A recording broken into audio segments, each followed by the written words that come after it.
know a bit of an insight to how this speech might go. It's been a week long installing the exhibition, a lot of late or early mornings, and I finished at 1 o'clock today and went home and went, oh gosh, I'm hungry and I'm thirsty, but I have to write my speech. I thought, we'll just go to the kitchen, make some food first. So got the plate out, put it on the bench, went to the fridge. I thought, oh, I can't do any more coffee this week, it'll just set me over. So I got the red cordial out. So I went over to the bench and I poured the red cordial onto my plate. I think I need a day off. So we could have a lot of ums and a lot of anything happen right now. So I apologise in advance. This week, Facebook actually reminded me that this time, 4 years ago, I was installing the One Wish exhibition in this very gallery. And then this time, 9 years ago, I was installing 100 Women, 100 Portraits, 100 Years exhibition in this gallery as well. So I think I must have a thing about March. I really do love this exhibition, this art gallery. And this will be my 4th exhibition here in the gallery. As mentioned, I have had a little bit of a career change in the last 12 months. Previous projects made me feel really passionate about art and health, and I took a gamble. I wanted to see if I could make it as a full-time artist and see if it was a real job. So, and I actually really wish, in a way, Joe Duke, the previous gallery director, was here to see this exhibition. I would say, look, Joe, I did it. 12 months full-time as an artist. I did barely make the minimum wage, but I did. I made it. I've been working as an artist, as mentioned, in the community and Gladstone Hospital for over a year now, and really excitedly, recently I got to work in the Billawheeler region, or the Banana region as well. So I actually opened an art gallery there just a couple of weeks ago, sharing the love, so that was really wonderful too. Working in the Gladstone Hospital, that's okay, I'll forgive you. You're a midwife, aren't you? You need to go, there's an emergency. Birthday, oh happy birthday. This work at the Gladstone Hospital has given me a great insight to what works and what doesn't in the hospital environment. I soon found that these projects weren't just about art. It was so much more. It's definitely placemaking. It's about helping people feel more like home. The initial project was focused on patients and carers, but I soon learnt that it also had a great impact on staff in the hospital. And during these projects, I got to meet some amazing, caring staff at the hospital. And when I found out that this year was dedicated to nurses and midwives, I jumped at the opportunity to be able to create something special to showcase all of our nurses and midwives. And I'm looking around the room and I see many of them. It's just awesome. So the World Health Assembly designated 2020 the International Year of the Nurse and Midwife. They wanted to give recognition to the contributions nurses and midwives make every day, and also address the risks associated with nursing shortage. The World Health Organization states nurses and midwives account to nearly 50% of global health workforce. It's pretty amazing. It also states, and I'm going to read this slowly because I had to read it a number of times, the world needs 9 million more nurses and midwives to achieve health for all by 2030. 9 million. Woo. Another fact that I found was interesting is the Australian Institute of Health and Welfare 2020 gives a projection that Australians' older generation, so those aged 65 and over, will more than double by 2057. So that in itself is also alarming. This year also celebrates 200 years since the birth of Florence Nightingale.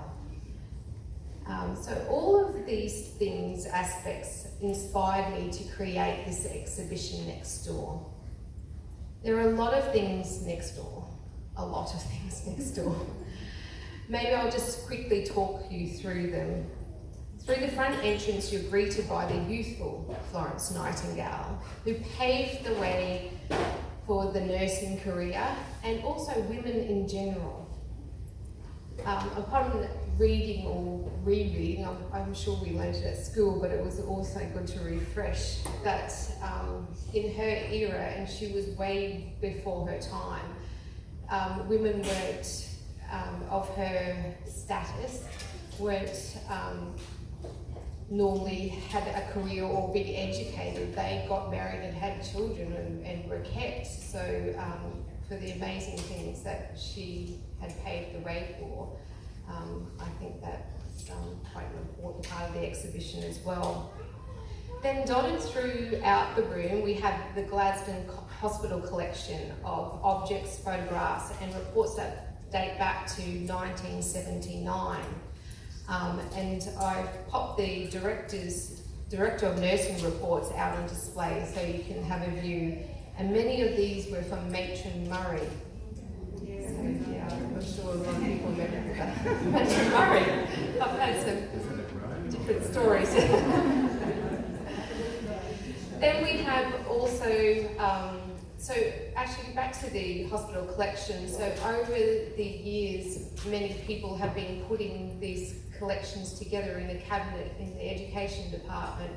And I was up there one day and, what's all this stuff in here? And so at this period of time as well, I thought, let's make a collection out of it. And hopefully we can put it in a place for everyone to be able to view as they go up to the hospital as well. We also have wonderful objects and photographs from the community as well. So I love that our community has been a part of this project as well. I've heard some wonderful stories about all sorts of apparatus and shenanigans that happened over time. We were also very fortunate that QUT has generously donated, loaned me a garment from a project that they did last year. And the students were to design uniforms for the future of nurses and doctors, I believe. And then there's also a quick look at the future of healthcare and where it might be heading, more looking into 3D technology, which is amazing. I also encourage you to have a look at Hurston Biofabrication and see the research that they are achieving at the moment. It's quite amazing. So over in the sort of future area over there, you'll see some of that, but they were hesitant to allow me to use some of the works because it's actually being brought out in Design Week in Melbourne. So we would have been pre them, so they were very hesitant to give it to a little regional community. But hopefully, go in and have a look, because one of the things I saw in there, they're using apparatus to 3D print, and one of them was of a child that was born with one ear, and they actually scanned the other ear and reversed it and made a prosthetic ear from on the other side. I'm like, that's so cool. So yeah, there's lots of cool stuff happening. But this is probably one of my favourite sections in the gallery, and it's interviews with nurses and midwives. And I was only supposed to do 6 in the short period that I had to pull off this exhibition. So just a little bit of cap about that. Last year, the Art Gallery was funding for a much bigger project that we could do on a CQ level, but unfortunately we were unsuccessful with that larger grant. But I I knew how important this project was to our community, and I really wanted to do it as well. So we just squished it down a little bit more and I stayed within our region to do it. Instead of the 6, it kind of got extended to 9 because I really wanted to put in a dental nurse and a general practitioner nurse. But I got to there and I'm like, oh, what about a vet nurse and a school nurse? It can just go on forever because I really feel that everyone's story is really important, no matter who you are or what level you are. Hopefully in the future I might be able to find more funding and keep going, and this collection here will actually go into the gallery archives for our future generations to enjoy as well. And then we have, and this is probably more likely where you will find me, the hospital tent, where we encourage role playing to hopefully find some young potential nurses and midwives for the future. And there's also an activity station for young and old. And I have a couple of activities I would love everyone to be a part of tonight. And if you've worked as a midwife or a nurse before, I'd love for you to be able to add to our community collection as well. So I've worked as a nurse or midwife, and you can pop in any stories you want. I know some of the stories may be long, so please feel free to use the other side. But there is a box on that activities table if you want to pop it in. Even if you want to take this home and then bring it back, that would be lovely too.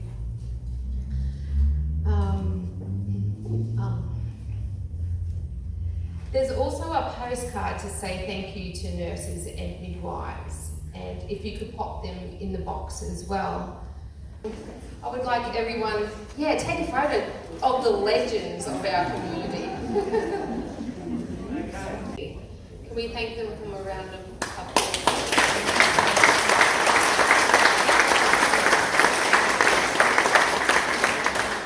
On behalf of our community, I wanted to thank you all for the hard work, the dedication, keeping us and our pets safe and healthy.